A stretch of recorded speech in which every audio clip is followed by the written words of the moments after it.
Je zelo, da je iz Ljudske univerze na Jesenicah, lepo pozdravljena. Kako poteka svetovanje in kdaj ste s svetovanjem pravzaprav začeli? Svetovalna dejavnost na Ljudski univerzi Jesenice poteka že 18 let, in sicer v okviru informiranja in svetovanja v izobraževanju odraslih. Od leta 2016 pa poteka še svetovanje v okviru projekta, ki ga sofinancira Ministrstvo za izobraževanje, znanost in šport in pa Evropski socialni sklad. To je pa dejavnost svetovanja in vrednotenja znanja zaposlenih Gorenjske. Komu najpogosteje svetujete?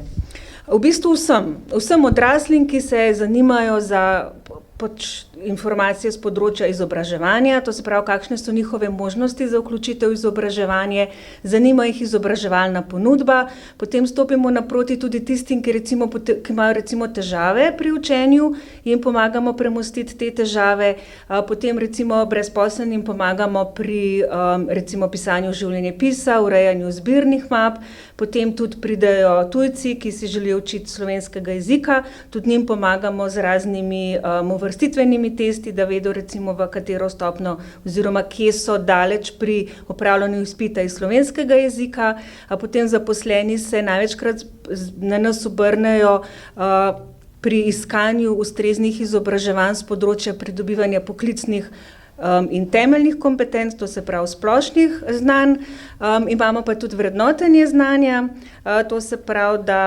odrasli na različne načine pridobivajo znanje izven šolskega sistema in to ni nikjer ovrednoteno. V našem centru za svetovanje pa v bistvu mi pogledamo in vrednotimo ta pridobljena znanja, to se pravi skrita znanja, ki jih nekdo ima, izbezamo na plano in nekako to uredimo potem v primeru elektronskega portfolija, zbirne mape, Europass življenjepisa, v glavnem vse, kar se tiče izobraževanja odraslih, podpore na tem področju lahko pač odrasli, zaposleni, brezposelni dobijo na Ljudski univerzi Jesenice. Glede na to, da svetovanje poteka že vse od leta 2018, kakšne so vaše izkušnje v vseh teh 3 letih? V bistvu tako, vas moram popraviti, svetovanje poteka že 18 let.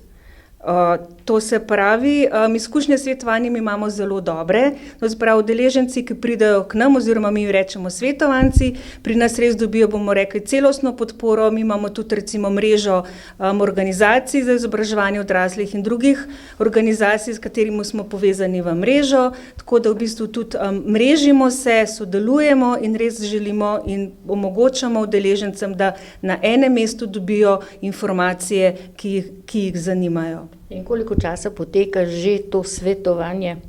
Svetovanje poteka že, to se pravi, leta 2003 smo pričeli s svetovalnim središčem, od leta 2016 pa poteka tudi Center za svetovanje in vrednotenje znanja zaposlenim.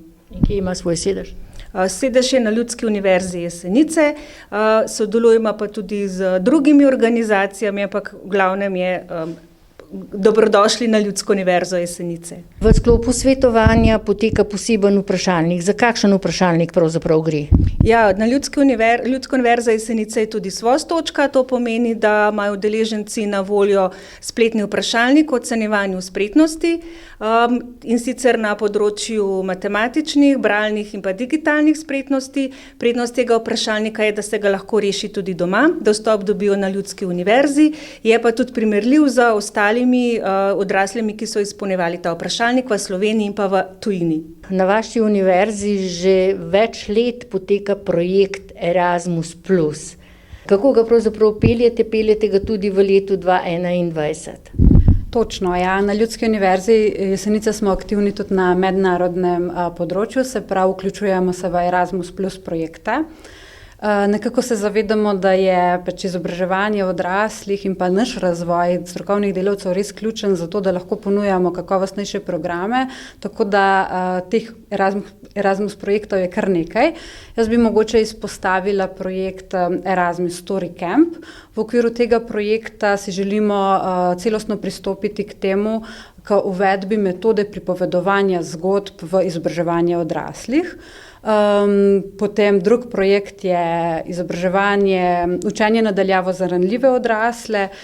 Malo smo se še vedno soočamo z izzivi, ki jih je pandemija prinesla, ker 70% udeležencev naših aktivnosti so ranljivi in te metode in te pristopi dela, ki smo jih razvili do sedaj, bom rekla, v popolnosti ne delujejo, tako da se bomo v okviru tega projekta, bom rekla, usposobili, bomo razvili primerne pristope za te ranljive ciljne skupine in jih seveda potem tudi delili z ostalimi izobraževalci odraslih.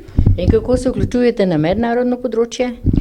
To projekti so, se pravi, mednarodni projekti, ker v njih sodelujejo partnerji iz različnih evropskih držav. Eden izmed projektov je tudi projekt e-učenje za 2035.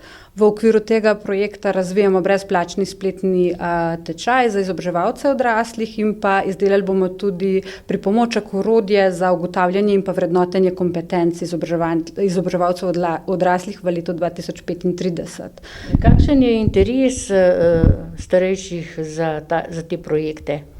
Konkretno smo ciljna skupina teh projektov izobraževalci odraslih, ampak posredno, se pravi z našim poklicnim razvojem, strokovnim razvojem in znanjem, ki ga tam pridobimo, mi vplivamo potem na našo ponudbo. Tako da moram reči, da je to, bom rekla, ne direkten, ampak bolj indirekten vpliv na izobraževanje odraslih na splošno. Mogoče izpostavim še en projekt, to gre za projekt učne mobilnosti, imenujemo ga Kakovost v izobraževanju odraslih. Ta projekt izvajamo v sodelovanju z Ljudsko univerzo Žalec in pa Zasavsko ljudsko univerzo. Strokovni delavci na 3 organizacijah bomo šli na usposabljanja v Italijo in pa na Ciper. Se pravi, naš cilj je te nove prakse in pa dobre pristope prenesti v vsakdanje delo in pa tako posledično vplivati na kakovost naše ponudbe.